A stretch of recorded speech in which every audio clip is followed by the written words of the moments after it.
It has become apparent to us through our laboring in the legislature that there's a missing piece to our strategy. And I have a brief, just a threefold PowerPoint. This is going to be about 5 minutes and we'll be done. But if we could get the first PowerPoint slide up. We have an educational organization, the Florida Family Policy Council. We're a 501c3 tax-deductible group. And we also have a 501c4, and we do this all because the law says we're supposed to. And we try to keep, I'm a lawyer, but I have several lawyers that advise me because this gets to be pretty complicated. But we have a 501c4, and under our C4 we do lobbying, and we can do some activity as well. But there's really a difference between what we could call a movement and a moment. I think that with the marriage amendment, we had an amazing moment in history. We had a goal, we had something that we did, and we accomplished it. But then it was over again.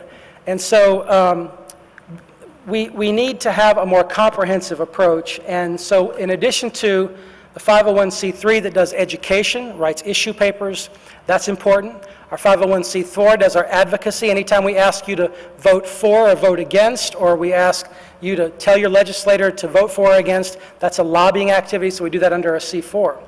But then there's also the notion that, as we saw in the last 3 or 4 years, if we get folks elected and they say they're pro-life, but they just don't do anything about it, what do? You know, there's not much we can do unless, of course, we can engage in direct political activity.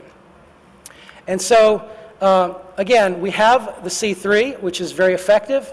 We have the C4, but where we're lacking, generally in our movement as a whole, we're lacking, not just in our organization, we're lacking the ability because of the fact that we don't have the proper structure in place, and because we don't have, we haven't thought this through enough, we're lacking the ability to engage directly in political elections and campaigns.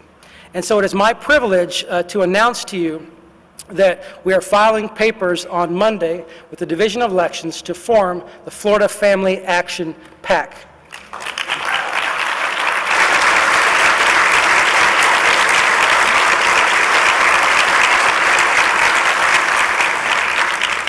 We are going to very selectively endorse and support state candidates who are demonstrated leaders or potential champions for pro-life and pro-family values.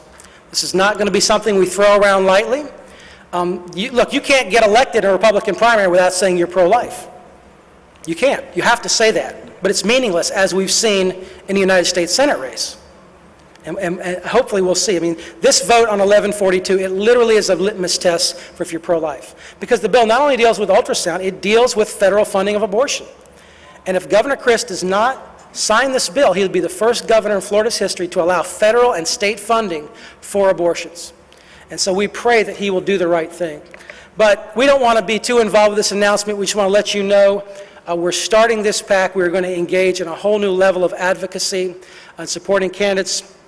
We would love to get your check if you want to be the first one to write a check to the PAC.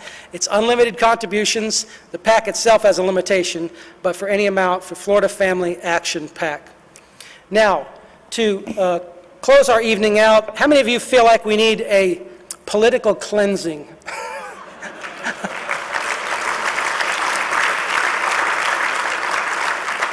I am praying that in November, there is a serious, serious cleansing.